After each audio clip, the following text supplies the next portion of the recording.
This is Leanne Jones from the STS. We are here for our user group call scheduled for today, September the 8th. On the call today, we have from the STS myself, Leanne Jones, Database Manager for Thoracic and Congenital Databases. We have Donna McDonald, our Director of Quality. We also have our IQVIA colleagues on the phone. We've got Jeanette, Jean, Joe, Melanie, Rhonda, and we also have one of our core group members joining us today, Chastity. So thank you everyone for joining. For today's agenda, I'll cover a couple of quick housekeeping items, provide our STS Harvest and AQO updates, and then I'll turn things over to Melanie and her team to provide our IQVIA update. And then finally, we'll finish up our call with our Q&A portion of the webinar. And again, just a friendly reminder, so please submit your questions via the Q&A function. For our housekeeping items, again, just a reminder that the September training manual has been updated and is posted out on the STS website. Our Congenital Heart Surgery Database New Data Manager webinar series officially launched. Our first webinar was held last week on Thursday, August the 27th. And for anyone that may not have been able to join the webinar, this first session was recorded and it is currently posted out on the STS webinars page. I wanted to give a special shout out to Chastity Wellness from Phoenix Children's and Leslie Wacker from U of Michigan, both who did an awesome job of leading our new data manager webinar last week. So again, thank you guys both for doing that. Our next new data manager webinar is scheduled for Thursday, November the 26th at 11 a.m. Central. So please join us if you are able. For anyone that was unable to join us on the last call, I wanted to quickly touch on the next few slides again. So for some of you, this may be a review. Again, in case you haven't heard, I'm sure you all have, there will be one harvest and one analysis for 2020. This analysis will cover a 4-year time period of July 1, 2016 through 6/30/2020. Just a friendly reminder, it's not necessary to submit the entire 4-year analytic period. So for example, you participated in fall 2019 harvest and you submitted data up through 6/30/2019. If you have not gone back and cleaned up any of that additional data, touched any of those records that were previously submitted in fall 2019, then you would only need to submit data for 7/1/2019 through 6/30/2020 for this current harvest. Also, several data managers, again, have reached out in regards, with concerns about this, this one reporting period in regards to U.S. News. STS did follow up with U.S. News, and they are aware of our plan of just to report the 1-year window of 7/1/2016 through 6/30/2020. So if you all have any questions regarding U.S. News and how that will impact their survey, you will need to reach out to U.S. News directly.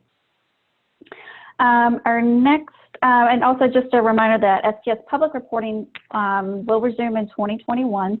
The STS Public Reporting Task Force and surgeon leaders are working on enhancing the STS public reporting website. So stay tuned for additional public reporting updates coming soon. Again, more information will be coming soon from STS about CHSD public reporting and all public reporting initiatives. So stay tuned for more information. As you all are aware, IQVIA is working on 2 new reports for our congenital database, the primary procedure mismatch report and the mortality eligibility summary report. On today's call, IQVIA will be providing an update on the beta testing phase for both of these reports. On last week's call, I did mention that the rules for determining primary procedure can be found out in the report overview and interpretation guide.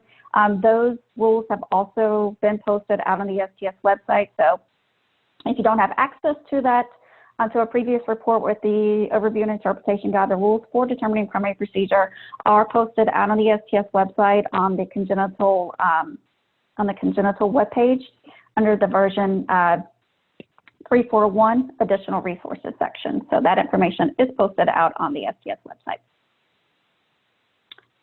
Also in the works, as you all know, beta testing, and in beta testing phase is the mortality eligibility summary report. The table here on the right provides a list of the variables that are used to determine mortality eligibility. And of course, in regards to mortality eligibility, if any one of these variables listed in the table has a missing or unknown value, an operation record is considered missing for the purposes of the mortality analysis. If more than 10% of the overall operation records for that report time period for a given database participant are missing, then that participant's data will be excluded from the mortality analysis. So again, I just wanted to provide you with a listing of these variables that are used for that report and that mortality eligibility summary. So feel free to use this as a resource. Also, in addition to the variables on that previous slide, most of you are aware that the STS's effort to improve data completeness for operative mortality. So in addition to that 10% rule, STS also has more specific thresholds for particular surgery dates. For 2015, operative mortality fields must not have more than 10% missing. For 2016, operative mortality fields must not have more than 5% missing. And then for 2017 forward, your operative mortality fields must not have more than 2% missing. And again, IQVIA will be providing a beta testing update for these two reports here in just a few minutes. But again, I just wanted to give a quick update and a quick review for any of those that were not able to join us last week. As you all know, we are getting closer and closer to our very first virtual AQO. AQO is being held September 29th through October the 2nd, with the CHSD session being held on Friday, October the 2nd. Emily and our meetings teams have been working very hard at planning our very first virtual AQO, and we hope that you all are able to join us, and we're really excited about it. Our early bird pricing did expire yesterday, but as you can see, our standard pricing is still a great deal for everyone. AQO for one session, $150 if you're a member. For a non-member, it's $200. So that is it's a great deal considering the amount of education you'll receive, as well as the networking opportunities, as well as the ability to receive continuing education credits. Again, we do hope you can join us this year. If not, we hope you'll join us next year in Denver. And also, we did have a call with our meetings team this morning, and so far there are over 600 people registered for AQO. So we're really excited about it, and we hope you all are able to join us. Also, if you would like more information about AQO, please be sure to check out our AQO webpage out on the STS website. You'll see the preliminary program, link to registration. The abstract submission has already expired, so that is not an option at this time. But again, all of our AQO information can be found out on the STS website. If you have questions regarding AQO, please feel free to reach out to Emily Conrad, and her email is listed there on the screen. Emily can be reached at econrad@sts.org. So if you have any questions, please feel free to reach out to Emily or myself or Donna, or if we can't answer your questions, we'll forward them on to the appropriate staff person that can assist. All right. Next, I'm going to turn things over to Joe and Melanie for our IQVIA update. Great, thank you. So let's go ahead and dive in. We're going to start with updates coming this weekend, our September 2020 release. So that will be on this Saturday, the 12th, starting with updates to the missing variable report, STS 3356. We'll make some updates to ensure that the status at 365 days after surgery is appearing when it should, and it does not appear when it should not. So look for updates for that coming this weekend. Also, STS 3389, the chromosomal abnormality other specify field shows up as missing in the report, even when the genes with identified abnormality field has been answered. And as of the most recent version, the genes with identified abnormality should count for the other for chromosomal abnormality, but it's not counting correctly. So this weekend's update should get that gene variable to count for the abnormality, chromosomal abnormality as well. 3501, cases where the patient is still in the hospital will be excluded from the dashboard report. and STS 3641. The op type is not appearing as it should in the dashboard, and so that will be added back in.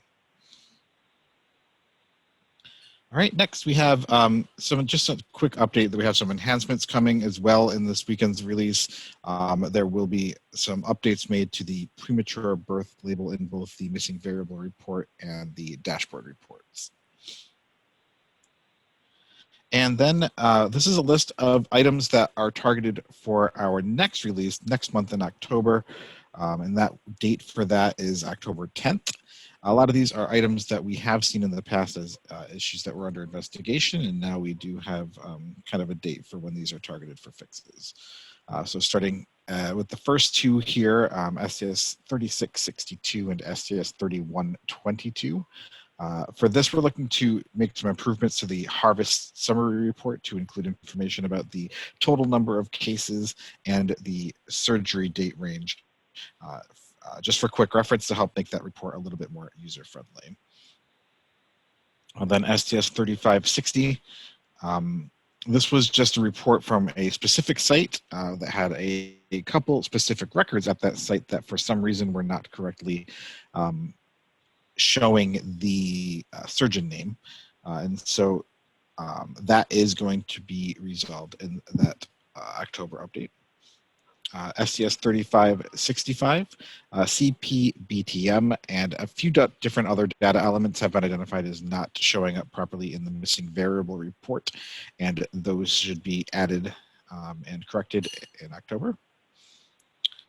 STS 3407, the MVR is showing valve explant model number for the fourth explant as missing when a fourth explant was not done. So that will be corrected as well. The next two, STS 3609 and STS 3225, both of these have to do with autologous transfusion appearing as missing when it is actually present on the form, and that's for version 3.3 records. So some updates are going to be made to check against the appropriate logic for that field. STS 3604. This was another site-specific question. This user had some questions about some variables that they were concerned weren't appearing correctly in the missing variable report. So we are looking to make some corrections and get that resolved for October. And then the last item here, STS 3587. The transfusion of blood products after 24 hours post-procedure is appearing on the MVR when the question has been answered in the vendor system. So we're looking into looking at the parent field for version 3.3 records. There's also another error where the denominator of that report is not showing up as greater than 100%, and so we're looking to correct those issues in the October release. And then in addition to that, just a quick note that we are aware that if you've submitted a ticket, we are looking into that. We don't have a specific list today of specific items that are being reported, but we are looking into it. So if you have logged a ticket, just please rest assured that we are investigating those items. And once we have some more information, we will follow up with you further. Next slide. And this, I will turn over the remainder of this portion to Melanie. Sure, and good afternoon, everyone. Just a quick update in regards to the current beta effort that's happening with two reports that will be coming to the production environment soon. We have approximately 10 users that have been going in and reviewing each of the reports. So this is the case eligibility for mortality analysis and also the primary procedure mismatch report. So based on the feedback that we've gotten so far, we have been able to make changes to some logic and also to educational documentation that we will be posting to the library, just to make sure that things are clear and the guidance that you need when interacting with these reports, you'll have reference to go to. So a lot of those questions that came out of that session just generated that, let's make sure that we provide additional context and information that users are able to reference if needed. So that also came out of that. So with the current testing, we did identify primarily with the STS 2530, which is the primary procedure mismatch report. We do have to add additional logic. So we are reviewing that now with our team, and they will be doing additional regression testing on that report. So with that said, there will be a delay on the primary procedure mismatch report. So what will be included in this weekend's update for you to be able to review will be the case eligibility for inclusion report. So STS 3545 will be available for you once the update over the weekend occurs.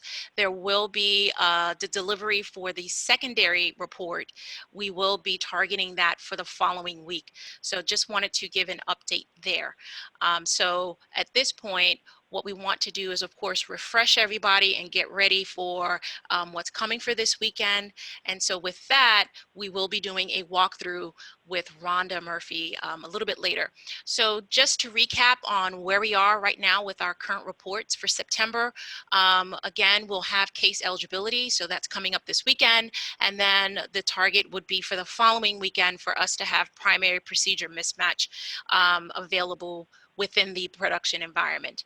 And then, of course, we will have our harvest close, which is scheduled for October. So once that's done, we will capture that information, send that over to DCRI. Once they do the analysis on that data, they will send that back over to us, and then we will be presenting a new report, which is the last item here, which is the risk adjusted dashboard. So that will be, again, an upcoming future report. So let's go to the next slide. I'll go ahead and turn over to my colleague Rhonda Murphy for her to just review the upcoming reports. We want you to be familiar with what you will be seeing once these reports are enabled within the production environment. So I'll turn it over to you, Rhonda. Thank you, Melanie. I am just going to share my screen now.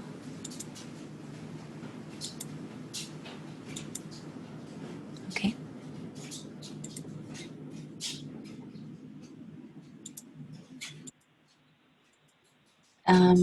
There we go. Okay. Looks good. Okay, thank you. So once logged into the application, we would navigate here to the Operational Reports tab. And on the Operational Reports tab, we see this new option for our Primary Procedure Mismatch and Mortality Eligibility Summary Report. And the link to the report is here, along with a brief message about what you will see within this report.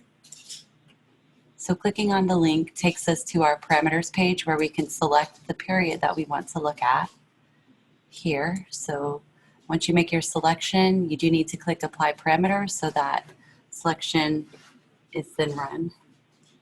And once the report opens, you'll notice that there are two tabs on this report. It opens on the Case Eligibility Summary Report here, and then later we'll navigate over to the other tab for the Primary Procedure Mismatch Report. So starting with our Case Eligibility Summary Report, as you see here, we have the summary up top that gives us those quick counts of our number of records, ineligible cases, and that percent missing or unknown. So the summary for that information is up here. Clicking on this row will return the records that are attributed to that row.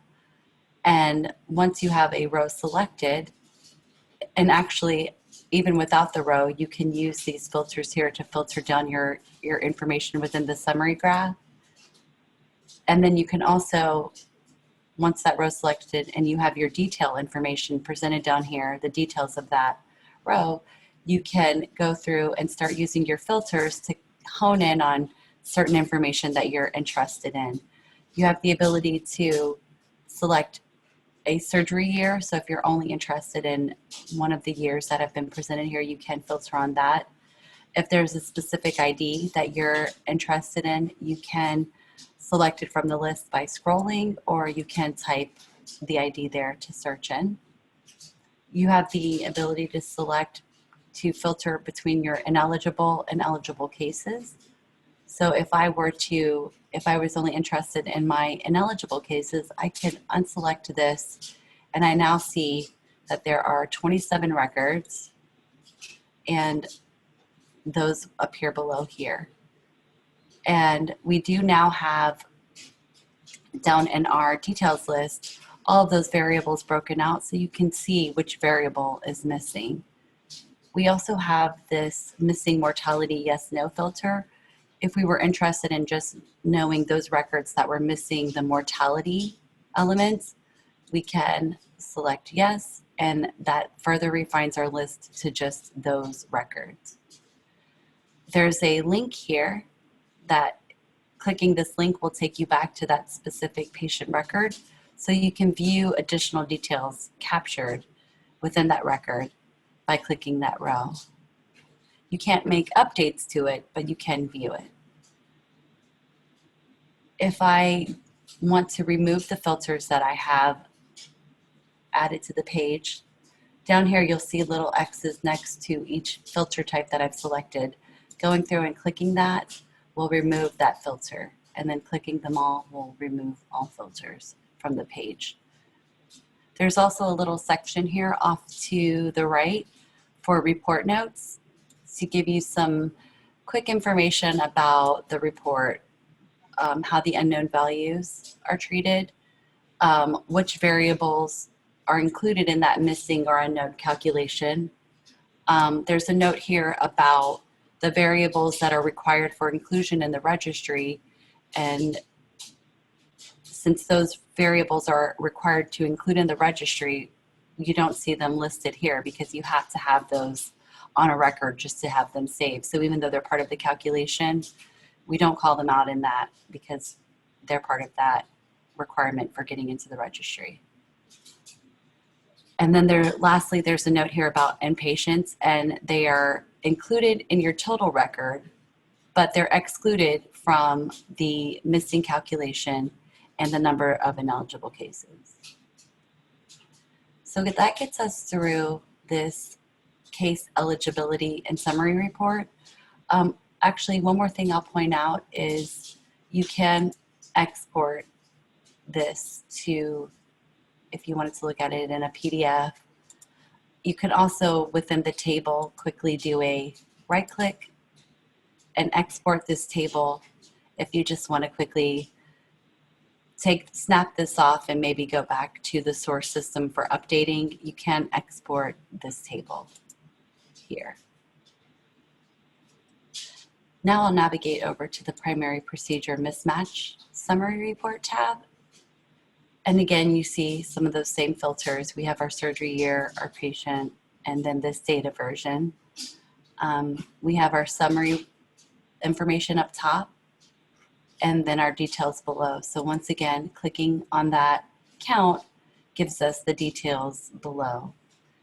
There's a report note here, just a quick note about the primary procedure that is selected in your software may not match what is ultimately assigned by DCRI.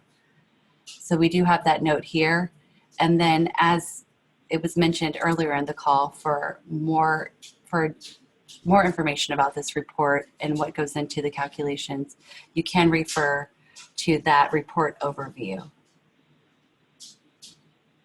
When I click on this and I get the details below, I see that the participant primary, so the value that was selected on the form, and then the value that was calculated. And what this does is it quickly compares those two values and any mismatches that you would encounter. So here we see 110 was selected, but 460 was selected by the software. Again, the calculation is determined based off of that highest stat score, but there are some exclusions, so refer to that report overview for more information. There's also the link here to click and go back to the case so that you can view additional information about that record. Same functionality here. If I wanted to go back and make updates in my source system and I wanted to have all of these IDs, I could quickly export that table and I'd have that handy so that I can go and take that with me to make updates as needed. Other than that, that's pretty much the two reports here. Melanie, did you think there was anything else that we needed to call out about these reports? Yes, Rhonda, and thank you so much for doing this demo and getting everybody prepared for when it's time for them to review this report in production. So again, just a reminder, we are doing additional logic updates for this report. So there will be a delay in this report availability. It will not be available this weekend. We're targeting for the following weekend. So when you do see this link available to access, you will see the op type 1 and 2 case eligibility summary report. You will not see the other tab available after this weekend. So just wanted to call that out. And then once we have that available, we will then, of course, enable that tab, and additional documentation and reference will be posted to the library so that you're able to review information as you're reviewing the results on the reports. So just wanted to call that out. We can leave this window open, Rhonda. I think we are going back over to the PowerPoint just to go through any remaining slides, but just in case if we have any questions, we can always come back to you. So if you can just leave that open and we can come back to it. Great. Thank you, Melanie. Thank you, Rhonda. That was awesome. All right, going to jump through. And of course, we do have screenshots also here, so that will be available in the slide deck. That'll be posted out on the STS website as well. I'm just going to jump through these slides real quick. Next, we're just going to quickly touch on the IQVIA support plan. You've all seen these remaining slides before. As you're all aware, here's the number for IQVIA tech support, as well as the email address. Once you can contact IQVIA, you are connected with Tier 1 support. Tier 1 live support is available from 8 a.m. to 8 p.m. Eastern Time, Monday through Friday. Once you are connected with Tier 1 support, they will either respond to your question accordingly. If they're not able to respond, they'll issue you a ticket number, and your question will be elevated to either Tier 2 for response at IQVIA, or if your question is STS related in nature, they will route your question directly to STS. Once your question is routed to Tier 2 will respond accordingly, or they'll escalate to Tier 3. And also at certain times, IQVIA will work with database vendors if necessary. For STS, if your question is analytic in nature, STS will work directly with DCRI, and then STS will follow up with you accordingly based on the DCRI response. Here we have our list of resources available to our data managers. We have our STS National Database webpage. We have our IQVIA tech support information, as well as the login and phone number, and the tech support email, as well as the tech support phone number. We also have our STS National Database feedback form that is available out on the STS website. We encourage you to use that form for any feedback, good or bad. Any enhancements, ideas you have, please use that form to communicate with us.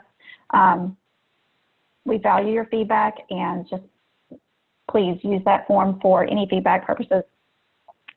For STS, we also have resource documents available to you out on the website. We have our contact information, webinar information, FAQs, go live checklists. We have tier level support documents, training videos as well. Also, here's my contact information. If you have any questions, please do not hesitate to reach out to me directly. Here's my email and phone number. If you have any operational questions regarding your contract, you have contact information. You guys need to update any of your participant contacts. Please email us at stsdb@sts.org. And always, please, if you're not sure who to reach out to, just feel free to reach out to me directly, and I can get you in touch with the appropriate staff person to answer your questions. Our next congenital webinars, our next monthly webinar is scheduled for September 15th at 12 p.m. Central, and our next user group call is scheduled for September 22nd at 12 p.m. Central. So be sure to mark your calendars accordingly so you are able to join us for our next webinars. Next, I'll just move on. We'll have our open discussion. As you all familiar, please use the Q&A function to submit your questions. We'll answer as many questions as possible. This is your opportunity to ask questions, so please feel free to put those questions in the chat box. I see we have several questions already there, so if the team's ready, we'll go ahead and get started with our questions. All right. Our first question, Thursday, November 26th, Thanksgiving, or did I read that date wrong? I assume that is in regards to the next data. Oh, that is Thursday, November the 26th. Obviously, that is not going to work, Carmen. You are correct. Thank you for that. Obviously, that did not even register with me, as I am just trying to get through summer. So I will go back, and Carol and I will reevaluate that, and we will definitely be moving that date. So thank you for pointing that out, Carmen. All right, let me go back here. Let me put this slide up. For our next question, is there a reason why we can't have the analysis broken into two, especially since year-end 2019 data will be part of that reporting? So the surgeon leaders did make the decision that we would only have the one reporting period. So, and that reporting period would follow the fall reporting period. The analysis is just not feasibly possible for us to do those two separate reporting periods. Logistically, it takes a long time to run that data over at DCRI. And again, the surgeon leaders, had a long discussion about this, and they decided that we would only have that one reporting period for 2020. I don't know if Donna had anything she wanted to add.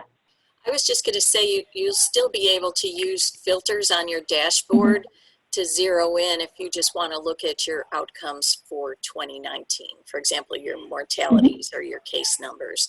You'll be able to do filtering on your own to look at your dates of interest. Great. Thank you, Donna. Our next question, when do we need payment for AQO to attend? That's a great question, Nancy. I'm not sure. I don't know if Donna is familiar. Well, in order to get the links to join the meeting, you'll have to be paid. So I would encourage you to register as soon as possible. Yeah, and I do know, I think participants will have, the link ahead of time to kind of get familiar with the website. I think about a week in advance. So I would register sooner rather than later, Nancy. That way you'll be able to take full advantage of everything that AQO will offer. So if you have questions, more specific questions about that, you can please feel free to email Emily Conrad, and Emily can be reached at econrad, CONRAD, @STS.org. Also, you can feel free to email me, and I can follow up, get you in touch with Emily, and find out as well. Happy to assist. Our next question from Kelly says, with the next release scheduled for October 10th, is the STS considering extending the harvest submission deadline past 10/16/20? We have not discussed this yet. I don't know if Donna wants to, what your thoughts are on this, Donna, but I know we internally have not discussed this as of yet. Yeah, I think our goal is not to extend the harvest because, again, we're trying to get you your analyzed data back as soon as possible. And the more we kick the can down the road, the longer it's going to take to get it analyzed. I do think that the tools that you have available now, the enhancements that are coming in the weeks ahead, will help you with a successful submission. And Melanie or anybody from IQVIA, any comments on what's the release that's going to take place in October? And yeah, I can speak. This is Melanie. So we have the updates, of course, that are scheduled for this weekend, and many of those updates are related to just corrections on the report logic for the missing variable report. Again, none of your data is being changed or updated. All of the information we receive, of course, is via your DAT file. But we have updated logic that needs to happen on the report. So with that, this weekend, you'll be able to go in and review updates related to that. And then in October, we're slated for October the 10th, where additional report logic is going to be implemented. Again, not impacting your harvest data, not changing anything. And then the new report that that Rhonda did the walkthrough for, case analysis for mortality inclusion, you'll be able to see that information after this weekend to be, again, make sure that anything related to those specific ineligible cases are addressed. And then the following week, of course, the primary procedure report, being able to see that comparison. Our report does not change anything in regards to your primary procedure that's selected. It is just a tool to give you information to say that potentially based on the rules of either the highest stat score or the inclusion exclusion rules, it's going to present that information to you, but not going to change anything on your forms. You would still need to make sure that if you had to make a change, you would do that in your software vendor system and then resubmit that data to get that updated within the IQVIA platform. Great. Thank you. You're welcome. Yep, our next question from Angie, do we need to submit data files after a new data file after the upgrade this weekend?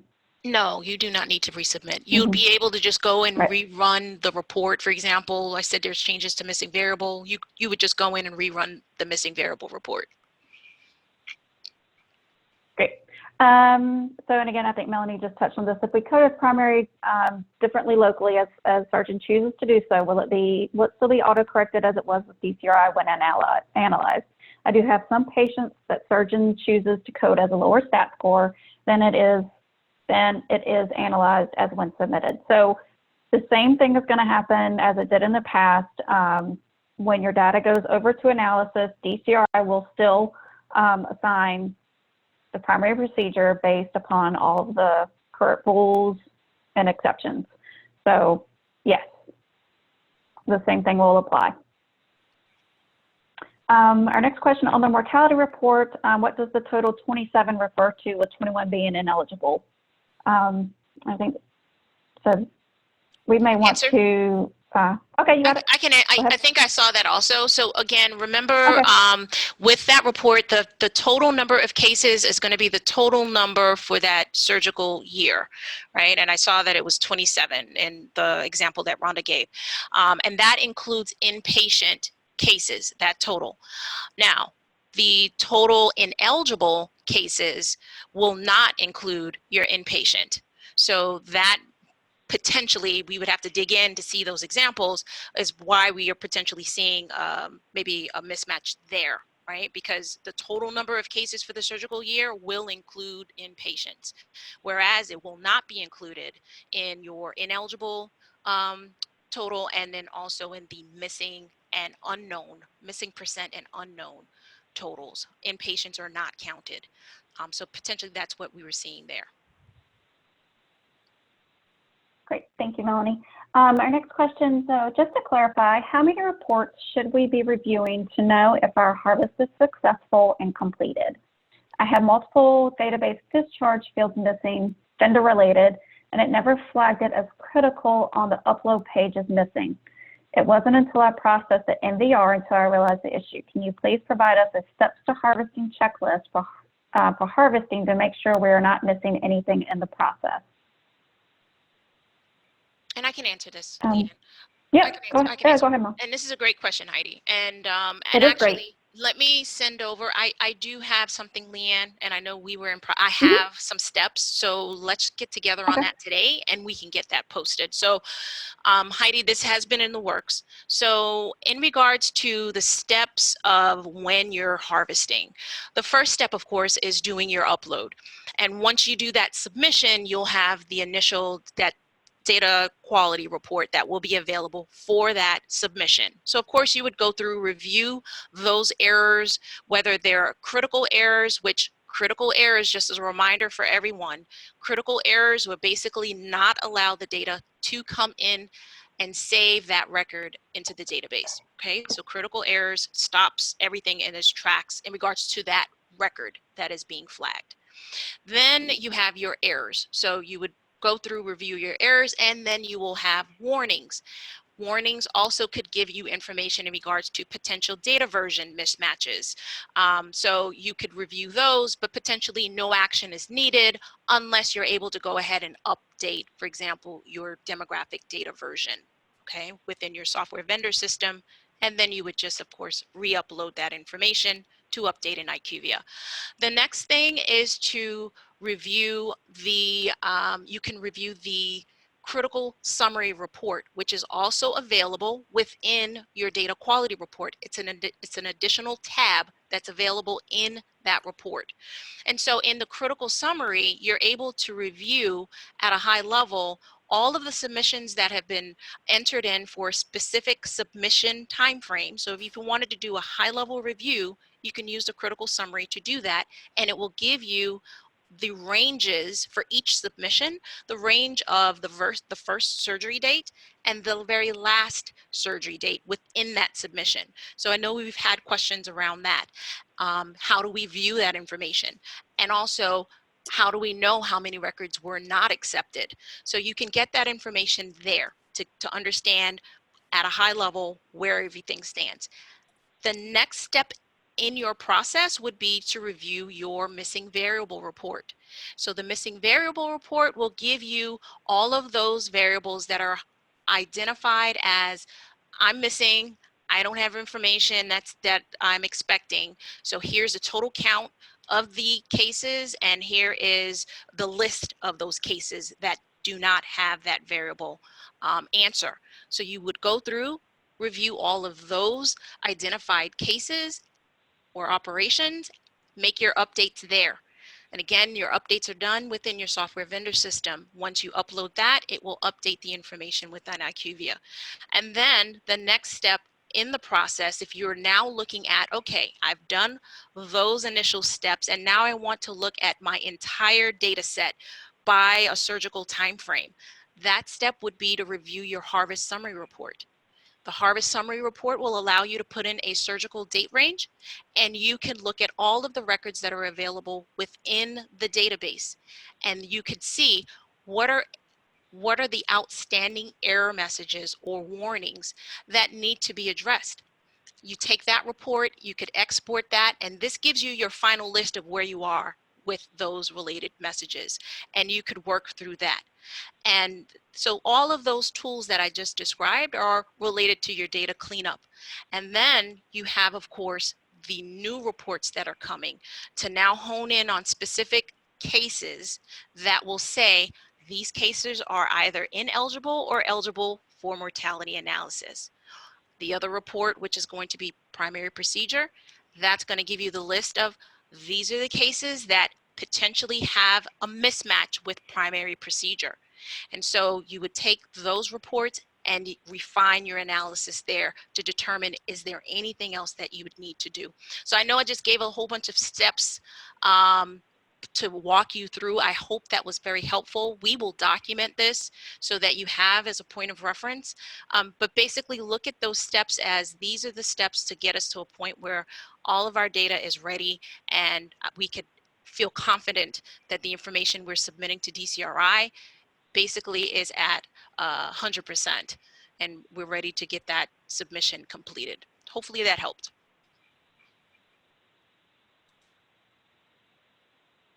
Sorry, I was on mute.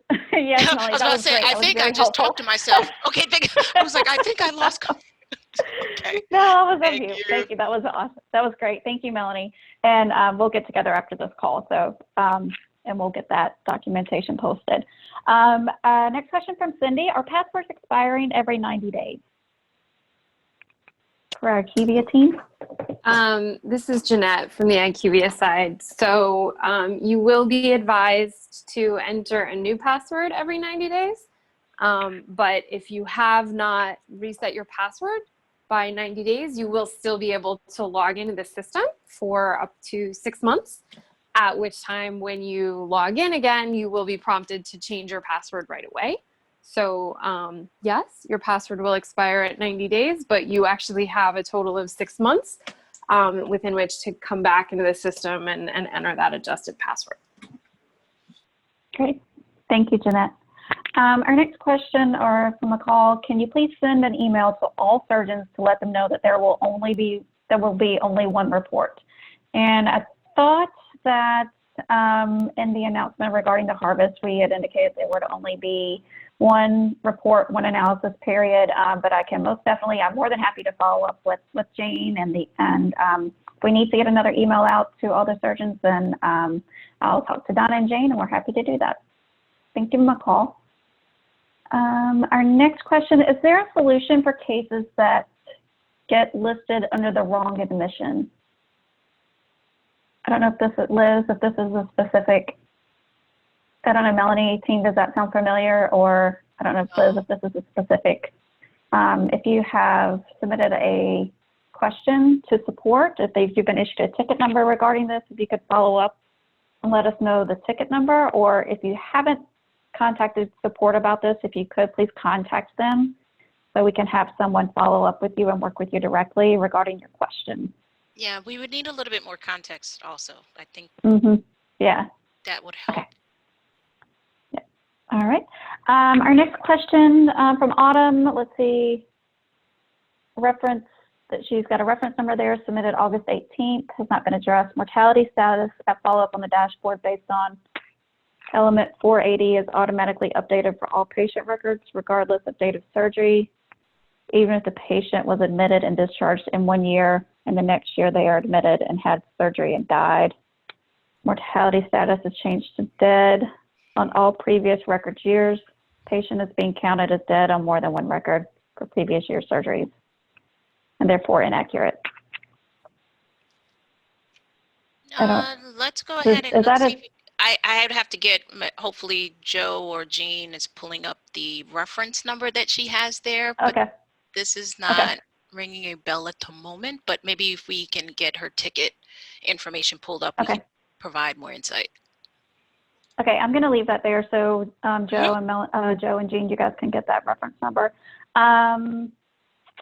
Let's see here. So Heather, she didn't follow the explanation about 27 being the total on the mortality report. Can we please go back to the report if there is time? Absolutely. I understand. I'm a visual learner, so I have to see things also. So Rhonda, and whenever you're ready, if you want to screen share for Heather so we can go back and review that question we had from earlier. Yeah. I will share right now. Okay, and that way, Melanie, if you could.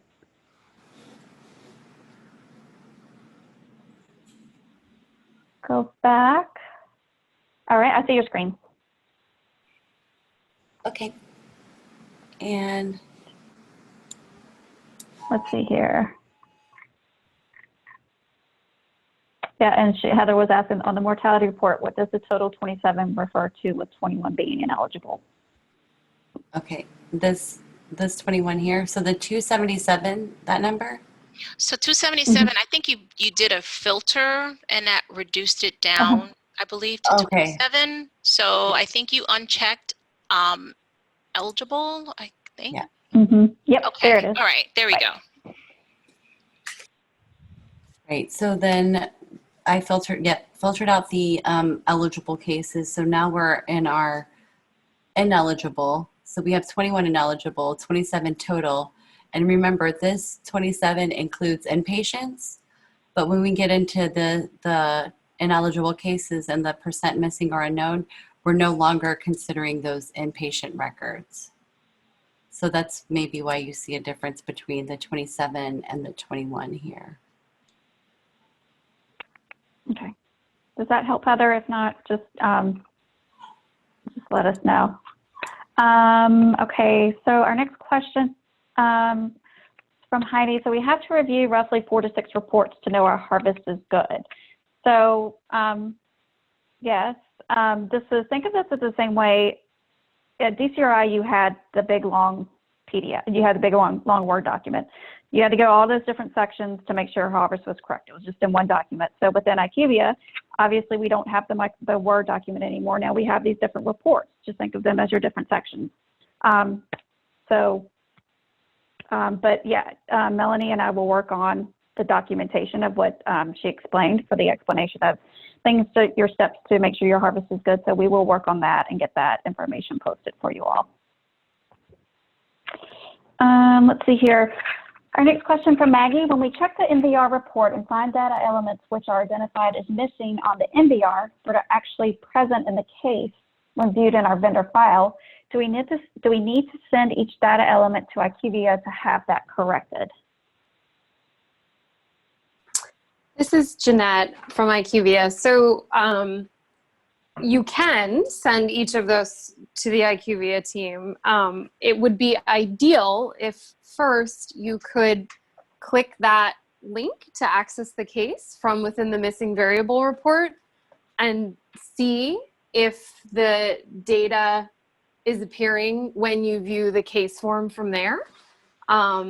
If you see it on that case form view, then definitely please send it to the IQVIA team and we will take a look and follow up on why that's not displaying properly in the missing variable report.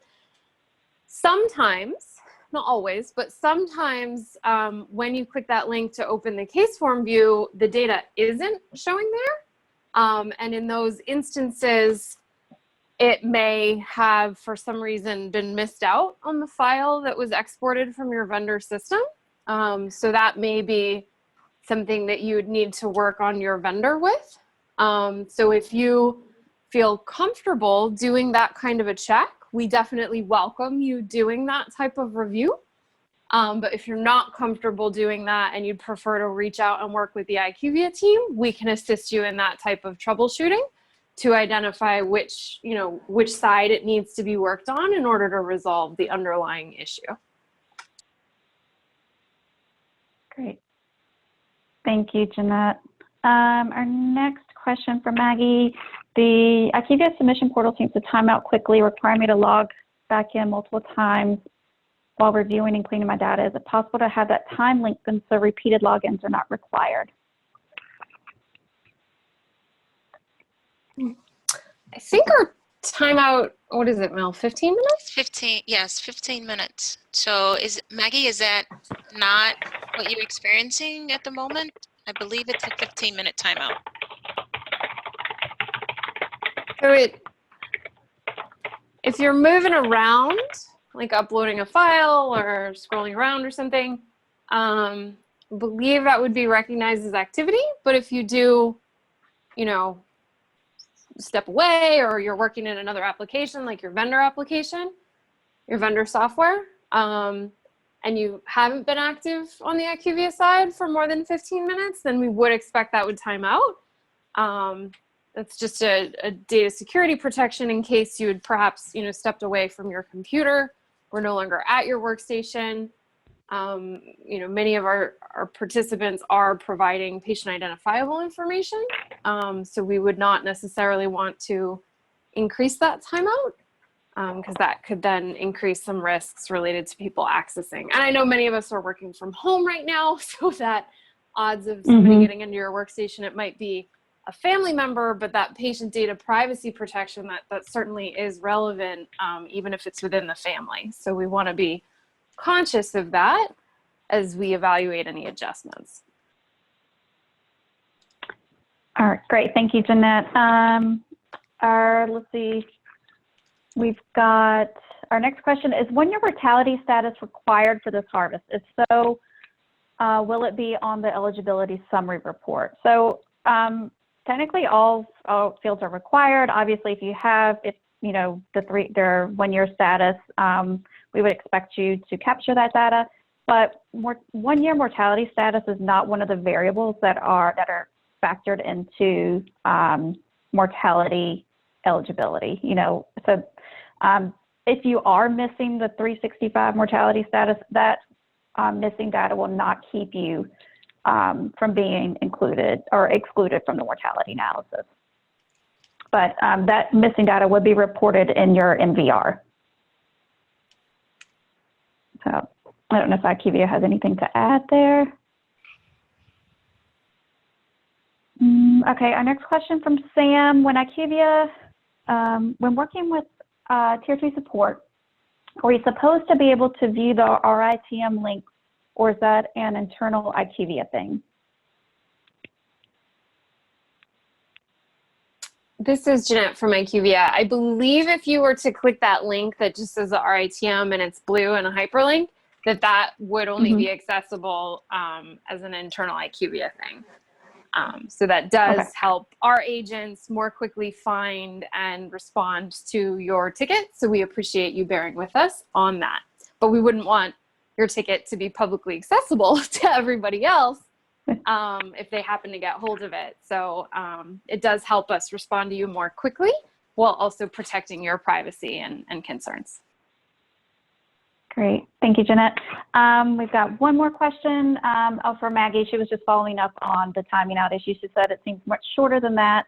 It is almost always necessary to go back to look at my vendor files to double check or change things. It's just a major inconvenience. So, thank you for that feedback, Maggie. All right, we've got about 3 more minutes. I don't see any additional questions coming in. Leanne, Hold on, just yes, before ma'am. we close up, yep, I just wanted to let Autumn know we'll be following up with you, Autumn, on your request that you submitted via the chat. So just know we'll be following up with you on that today, okay? All right, great. Thank you, Melanie. Okay, Autumn, you're very welcome. Let's see here. To Heidi's comment about needing to look at several different reports to clean the data, I would agree that looking at multiple reports is much more inconvenient than having the long DQR from DCRI. Thank you, Maggie, for the feedback. I mean, we understand not everyone likes change, and as change is difficult, I understand that, but this is the new reports, the new data quality report, the processes that we're using for cleanup. So I understand change is difficult, but we don't have the long Word document any longer. So IQVIA has built some great reports for us to use to clean up our data. So we just have to adjust and learn the new way. So I appreciate your feedback, and I appreciate that. Thank you, Maggie. Leanne, can I also chime in a little bit here? Absolutely. So, and the feedback that we get from you all, it absolutely is, we take that feedback and we look at ways of how we can continue to improve the user experience. One of the things that we got from, the example of the primary procedure match and mortality analysis report is there a way to basically put those together, since we use those together when reviewing that information? So we're looking at ways that we're able to streamline the process for you. So again, getting that feedback from you is absolutely important. And we will try to find ways to help you navigate through these different steps. But again, it's also looking at how can we continue to fine tune and make this experience helpful for you.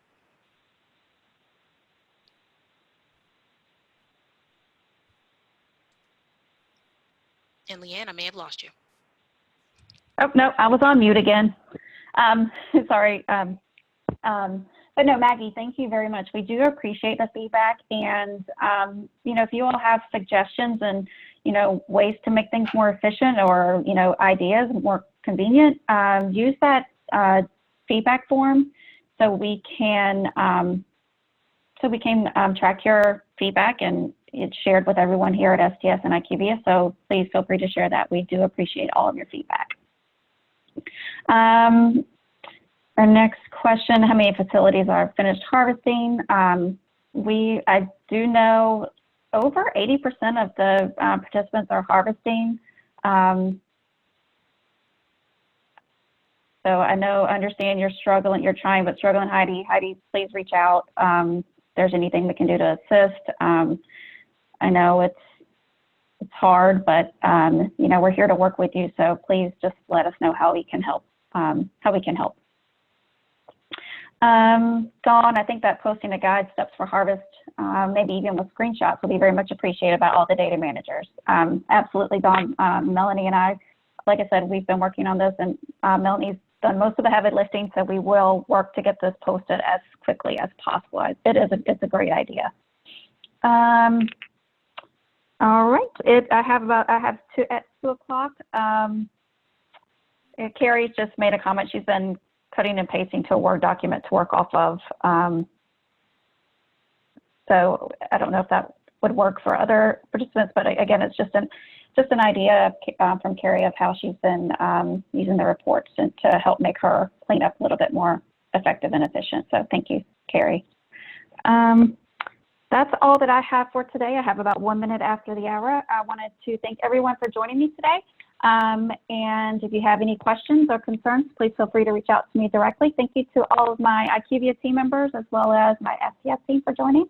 I hope you all have a great week, and thanks again. I appreciate it, everyone.